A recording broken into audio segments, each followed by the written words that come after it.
What's up out there? Things are looking up for my Caustic Arrow Trickster. We are now at level 82 and I have 34 of the maps completed.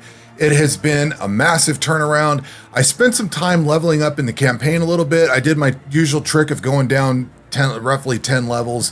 If you are level 70-ish, level 70 or so, you can actually back down to the Vestiri Desert. So you can come back down to here and go up through like the foothills tunnel, quarry if you want to go through that, and then I would go into like Ravage Square, maybe reliquary control blocks, just bouncing around desecrated chambers.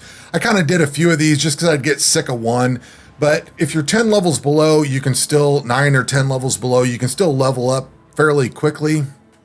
So I didn't have enough maps, I couldn't complete maps, I had a lot of issues. I went through there, I beefed my passive tree up, and I thought my passive tree was where I was lacking a lot of problems, I thought my passive tree was where I was lacking, and that's where my problems were. I guess that's the way to say that. Then I was sitting there thinking about it, I think today, and I realized one big thing that I forgot was life tapping the stuff that I'm mana forging. The problem is, if you do not life tap this stuff, if I take life tap off and go down to Toxic Rain, I have to, it says this skill will trigger once a total of 60 mana has been spent on the bow. My Caustic Arrow only costs 10, so I have to fire Caustic Arrow off 6 times. Well, 3 times. 3 times before it fires. So you have to spend 60 mana. I'm guessing that's probably because of the vicious projectiles and stuff. Where does it say how much mana it costs? Oh, 26 mana. So on the gem itself, it says 10 mana, but over here it says 26 on the tooltip. So the problem is you have to cast this a few times before before the Toxic Rain will fire off. If you life tap it, it fires that whole payload off all at once. It doesn't matter. So that means your DPS is far more consistent. The DPS was higher without this being life tapped because I could put something else to do some damage in there. But with it life tapped, that means it goes off every time I fire because the mana cost is gone. I don't have to worry about it. And you get a little bit of bonus from life tap given a little bit more damage with it and all that stuff once life tap kicks in. I'm not really going for the life tap damage on it. What I'm going for is the fact that when you life tap this, it just automatically kicks that off. Now, I am a little bit starved on sockets right now, so I had to put my Flame Dash up here, unfortunately. It is what it is. And I finally did get a 5-link, so I've got my Caustic Arrow 5-linked with Vicious Projectiles, Mirage Archer, Decay, and Volley Support. What I like about Mirage Archer is it just shoots it. You're kind of like a walking battleship when all this stuff goes off. The Mirage Archer kicks on, and like all this stuff's flying all over. You're basically filling the screen with just murder. So I like that. I've made a few other changes. I think we're still automation's running Phase Run, Withering Step, Molten Shell. I think I was running Steel Skin last time. I've swapped over to Molten Shell. And like I said, we've got Toxic Rain, Mana Forged Arrows. Yeah, you're using up a lot of sockets here. Toxic Rain, Mana Forged, and Life Tap. But it calls off a lot of AoE damage in the area, and I don't have to press a whole bunch of buttons. The whole concept of this is it's right click and left click on a heal. Occasionally throw a curse out there or something. So let's see. On the left glove, we've got Clarity, Purity of Elements for auras. I would love to run Haste, but when I do, it kills my mana and I don't have anything left. I need to get some more reservation efficiency or bump my mana up because one of these is a flat cost. Like Clarity is a flat cost. Purity of Elements is a percent. So I think if I got my percent up, I could be able to use Haste if I could get that in there. But at any rate, the other big change that I've made, and this may seem like a meme, but it's actually kind of funny and it works fairly well, Explosive Arrow. Now, the reason I walked down this path, and I also looked at, let's see here, I need to go in here. I looked at a whole bunch of gems. What dawned on me is that there's a whole bunch of tags on here, projectile, AoE, duration, stuff like that. There's only so many chaos gems you can use. And which one is it? Scourge Arrow does not apply because it's channeling, so you can't mana forge it. And I didn't like the skill on its own, and I didn't want to put Caustic Arrow off to the side. This didn't feel like a good mainline skill. I didn't like it all that much. I did try, like, I don't know, Rain of Arrows, Puncture. Puncture was the one. I liked this one because it's got duration and projectile. And, you know, it's got attack, projectile, bow. It's got a lot of the same things that Caustic Arrow and Toxic Rain does. But the thing that really kicked me over with Explosive Arrow is it's Explosive Arrow. It does a lot of damage. Now, I know there's, what, EA Champ or something like that. I've heard that a few times. But basically, you're going to, and this goes off the screen. If you're in the map, especially if you're in a tight map, those explosive arrows line the whole thing, and they just fill the screen between all the Caustic Arrow, Toxic Rain, and explosions going off. It basically just fills the entire screen. I've also added Punishment and Sniper's Mark for curses. Now, one thing that I've found that's kind of interesting is you can't use, I don't have the use an additional curse, but you can use two different curses. You can't use two different curses on the same target unless you get the one ring or the whatever. There's something you could get to where it allows you to use a different curse, which when I've never had the need to curse two different things at a time. But with this setup, it's actually presented an interesting opportunity. So let's say I get a big pack of something coming at me. I would hit the pack with Punishment. Now, what Punishment does is it's got a line that says cursed enemies take 54% increased damage when on low life. So if you can knock a bunch of their health off, it's what, get them down to where they're at 55% or less health.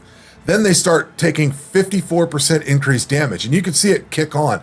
Like what I would do is shoot a bunch of enemies, and then I would just curse them, and you can watch it go faster once they get hit with that curse. So I know it's effective, and I know it's doing its thing.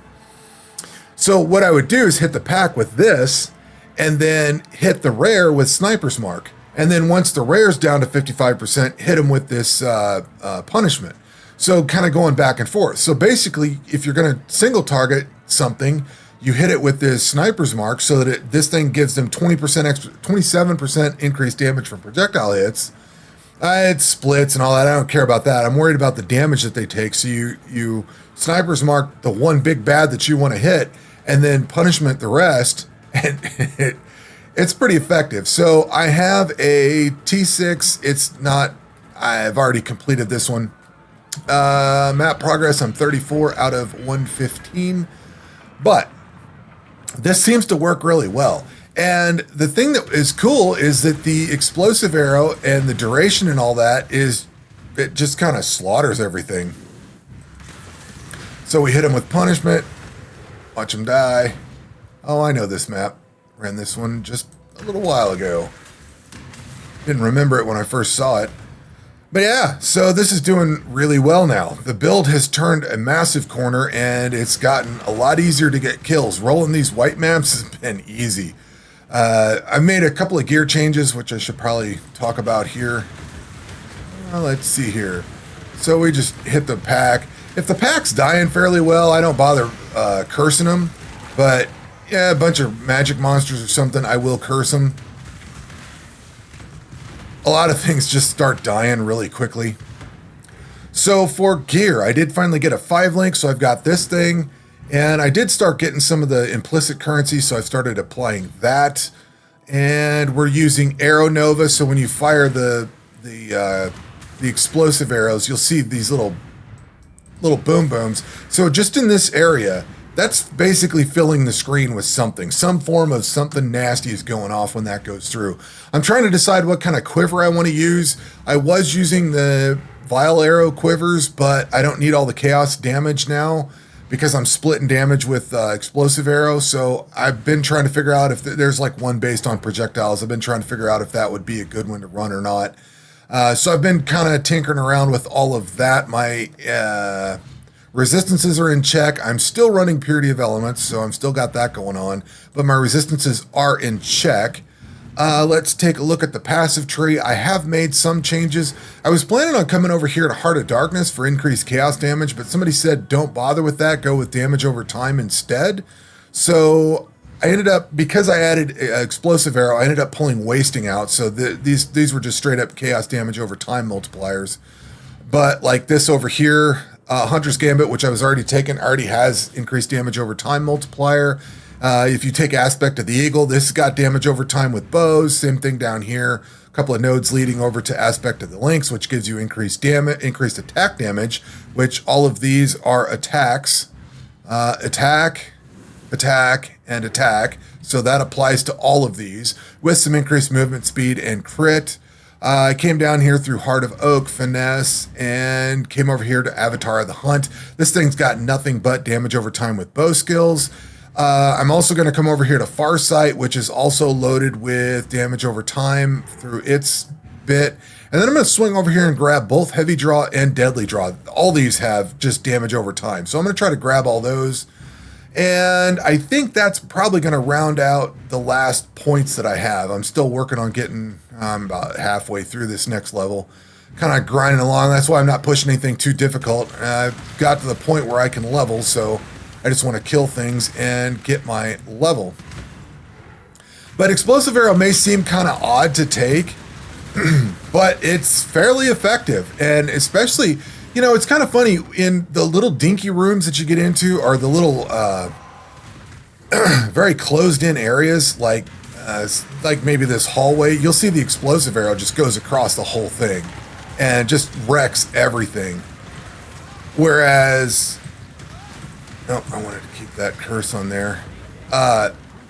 Before, it wasn't really filling the room. Here, it's just totally loading the room up with nasty stuff to blow up whatever's over here. So it's working out really well. Moving a lot, got a lot further along. I don't know if I want to go fight that boss. Been ignoring bosses so I could level.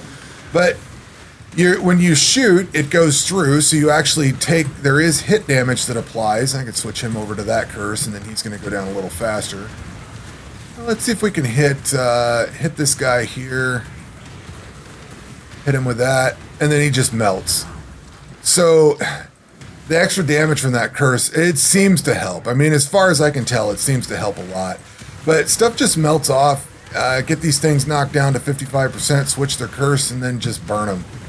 It's I like the Explosive Arrow. I see why Explosive Arrow would be popular. I think that's going to be my new favorite skill. I kind of want to start a build for this. I don't know what build. Like I said, I'm pretty sure there's EA Champ or something like that. I know there's some builds that use it. I know it's a popular build at some point. I don't know that I would go for that. I would probably go find an ascendancy that I think works on it. That's more what I'm geared towards doing right now, is just trying other ascendancies out. I've kind of gotten my feet underneath me with this, so I haven't really messed with the other builds at the moment.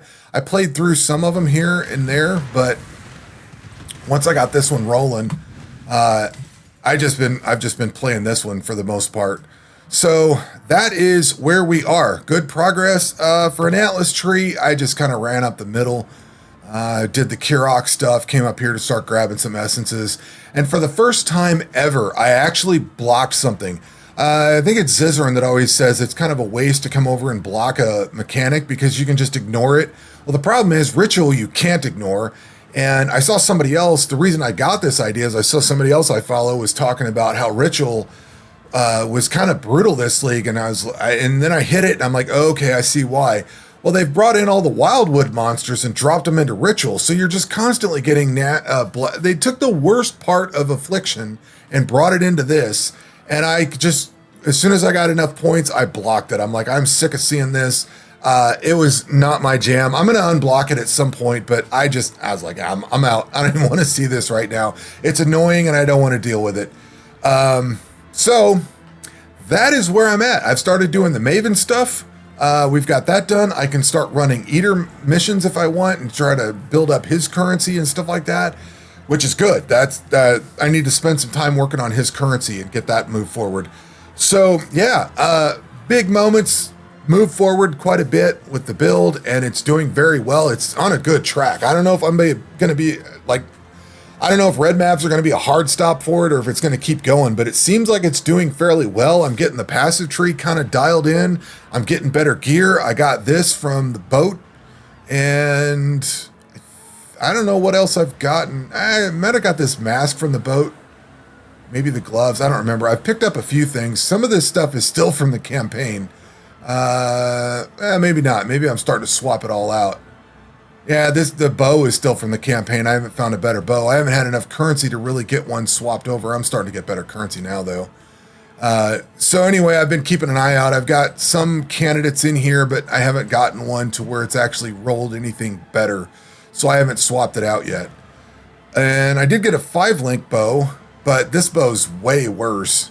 I rolled it and it just didn't really do a whole lot. It's nowhere near better. The base physical damage is way high, way lower than this thing is. So, I don't know. It is what it is. So anyway, that is the update that I have. Build is actually working along fairly well, and it's doing what I was hoping it would do earlier in the week. So anyway, that's going to do it for this video. We will catch you on the next one. Take care.